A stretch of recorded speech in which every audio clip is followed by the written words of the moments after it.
అందరికీ త్రాగునీరు అందించడమే కూటమి ప్రభుత్వ లక్ష్యమని, ఈ దిశగా పి వెంకటాపురం గ్రామంలో 56 లక్షలతో నిర్మించిన ఓవర్ హెడ్ ట్యాంక్ను రూరల్ ఎమ్మెల్యే పంతం నానాజీ ఘనంగా ప్రారంభించారు.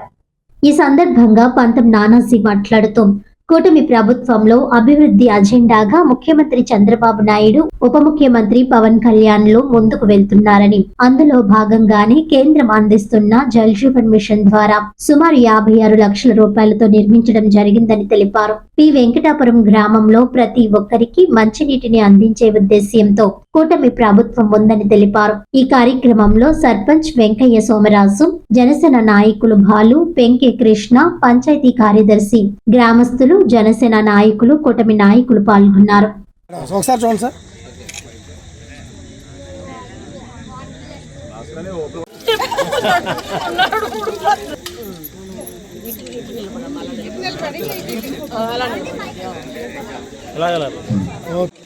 ఎలా చూడండి అది లెక్క. Okay sir. అందరికీ నమస్కారం. ముఖ్యమంత్రి నారా చంద్రబాబు నాయుడు గారికి, అలాగే మా ప్రీతమ నాయకుడు జనసేన పార్టీ అధ్యక్షుడు ఉప ముఖ్యమంత్రి అయినటువంటి పవన్ కళ్యాణ్ గారికి ధన్యవాదాలు తెలియజేస్తాను.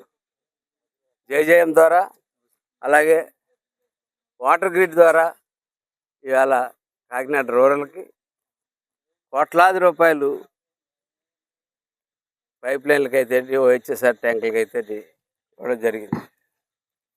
అందులో భాగంగా ఇవాళ వెంకటాపురంలో మన 40 KL ఒక వాటర్ ట్యాంకు, అలాగే 3900 మీటర్ల మేరకు కొత్త పైప్ లైను వేయడం జరుగుతూ ఉంది. అలాగే 120 ట్యాప్ కనెక్షన్స్ మనం ఇవ్వడం జరిగింది. 60 ఆల్రెడీ ఓనర్స్ వేరే ఉండడం జరిగింది.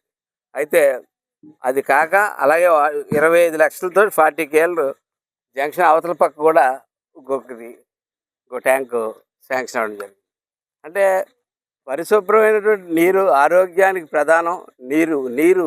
నీరు బాగుంటే మిగిలిన అన్ని వంటలు అన్నీ కూడా బాగుంటాయి, ఆరోగ్యంగా ఉంటుంది. కాబట్టి నీరు బాగుండాలని పవన్ కళ్యాణ్ గారి యొక్క దృఢ సంకల్పం. 3100 కోట్ల రూపాయలు మోడీ గారి దగ్గర నుంచి తీసుకురావడం ఈస్ట్ వెస్ట్ గోదావరికి.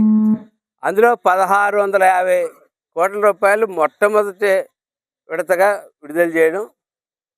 అందులో మనకు సుమారు 30 కోట్ల రూపాయలు ఇవాళ 24-25 ట్యాంకులకి అయితేనేంటి, ఏ మేరకు పైప్ లైన్లు తాతల కాలం నాటి పైప్ లైన్లు గత ప్రభుత్వాలు నిర్లక్ష్యం చేసుకుంటూ వచ్చి పైప్ లైన్లు సరిచేయకపోవడం వల్ల రకరకాల రంగుల్లో, ఈస్ట్ వెన్ కలర్లో రంగురంగులో, ఒక ఊరిలో పసుపు రంగులో వస్తుంది నీరు, ఒక ఊరిలో ఎర్ర రంగులో వస్తుంది.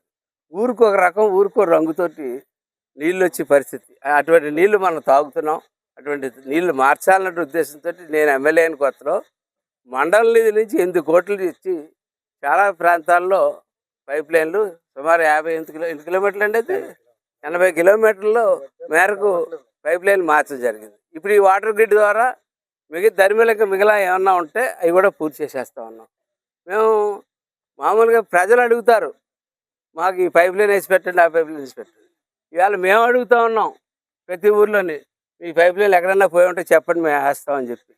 అది ఆ పరిపాలనకి ఈ పరిపాలనకి ఉన్న తేడా అని చెప్పి మీరు గమనించవలసిందిగా కోరుతా ఉన్నాం. ఈవేళ చంద్రబాబు నాయుడు గారు, పవన్ కళ్యాణ్ గారు చేస్తున్నటువంటి పరిపాలన సంక్షేమంతో కూడినటువంటి అభివృద్ధి సంక్షేమం రెండు ఉండాలి. ఒక సంక్షేమం ఒకటే చేసుకుంటూ వెళ్ళిపోతే అభివృద్ధి కుంటిపడుతుంది. అదే ఈ ఆంధ్రప్రదేశ్లో జరిగింది. ఈవేళ అభివృద్ధి సంక్షేమం రెండు కలిపి చేస్తూ ఉన్నారు.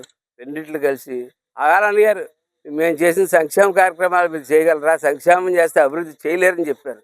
సంక్షేమం అభివృద్ధి 2 సంవత్సరాల్లో చేసి చూపిస్తూ ఉన్నాం అని చెప్తా ఉన్నాను. ఇవాళ 15 లక్షల రూపాయలతోటి మీకు ఆల్రెడీ రోడ్లు ఇచ్చాం. ఇంకో 15 లక్షల రూపాయలు మీ చిన్న గ్రామంకి, ఇంకో 15 లక్షల రూపాయలు ప్రతిపాదన కూడా పూర్తి చేసి ఉన్నాం. అట్లాగే ఏదైనా సరే మీ నాయకులు ఎవరన్నా మా దృష్టికి తీసుకొచ్చిన సమస్య పరిష్కారం, గతంలో డ్వాక్రా సమస్య తీసుకొచ్చారు, దాన్ని అమ్మటే పరిష్కారం చేసి తగిన రీతిలో తీసుకెళ్ళాం. ప్రతి ఏ సమస్య అయినా సరే మా నాయకులు, కూటమి నాయకులు మీకు దగ్గరలోనే ఉన్నారు. ఒక పార్టీ కాదు, 3 పార్టీల మనుషులు ఉన్నారు మీకు. 3 పార్టీల మనుషుల్లో ఏ ఒక్కరికి చెప్పినా అది ఆ కౌరు నా దగ్గరికి 2 నిమిషాల్లో చేరుతుంది. ఆ పని మీ దగ్గర సక్రమంగా ఆ పని మేము పూర్తి చేస్తామని చెప్పి హామీ ఇస్తూ, అలాగే ఈ మంచినీరు ట్యాంక్ నిర్మాణానికి చేపట్టిన డిపార్ట్మెంట్ వారు సకాలంలో అందజేసి చేసేందుకు డిపార్ట్మెంట్ వారికి కూడా ధన్యవాదాలు తెలియజేస్తాను. ఎందుకంటే గత ప్రభుత్వం తాలూకా బిల్లులు ఒక నీడలో వర్కులు చేసేసి కాంట్రాక్టులు చేసేసి ఆ బిల్లులు ఇవ్వక చాలా ఇబ్బంది పెడతా ఉంటుంటే వాళ్ళకు కూడా బిల్లులు పార్టీలు చూసుకోకుండా పార్టీ రహితంగా పవన్ కళ్యాణ్ గారు బిల్లులు చెల్లించి వాళ్ళందరితో పనులు మొదలుపెట్టించి వాళ్ళు పనులు చేస్తూ ఉన్నాం. పనులు చేసి ఈ నీరు ప్రతి ఒక్కింటికి కూడా శుభ్రమైన నీరు, ఆరోగ్యకరమైన నీరు ఇస్తామని చెప్పి మాటిస్తూ, అలాగే రోడ్లు కానీ డ్రైన్స్ కొంచెం టైం పడుతుంది డ్రైన్స్కి అయితే. ఎందుకంటే ఒక మ్యాజిక్ డ్రైన్ అన్నది ఒక ట్రైల్ ఒకటి వేస్తూ ఉన్నారు మన ఏరియాలో. అది సూట్ అవుతుందా లేదో చూసుకుని ఆ సూట్ అవ్వకపోతే మామూలు డ్రైన్లోకి వెళ్తాం. కాబట్టి అక్కడ డ్రైన్స్ విషయంలో తప్ప మిగిలిన అన్ని విషయాల్లోని ప్రతి ఒక్కటి విషయంలోని మేము అవేర్గా ఉన్నాం.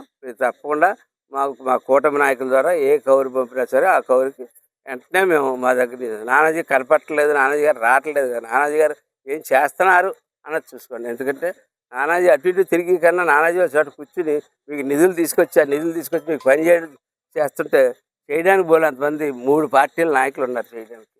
కాబట్టి ఆ కోణంలో దయచేసి ఆలోచించి అర్థం చేసుకోవాల్సి కోరుతున్నాను. వార్తల్లోని ముఖ్యాంశాలు మరోసారి.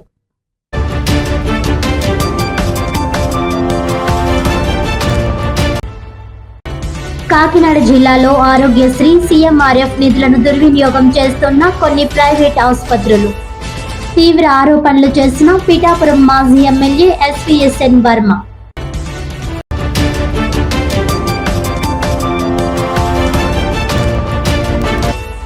మృతి చెందిన కానిస్టేబుల్ కరి వెంకటరమణ కుటుంబానికి ఆయన బ్యాచ్ మిత్రులు ఆర్థిక సహకారం. కుటుంబానికి 50,000 రూపాయల చెక్కును అందజేసి మృతునికి ఘన నివాళులర్పించిన మిత్రులు.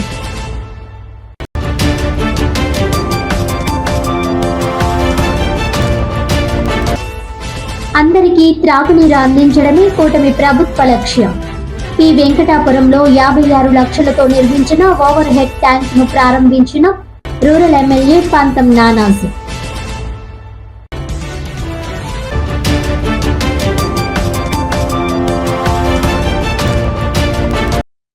ఈనాటి వార్తలు ఇంతటితో సమాప్తం. తిరిగి వచ్చే బులెటిన్లో మళ్ళీ కలుద్దాం. అంతవరకు సెలవు. నమస్కారం.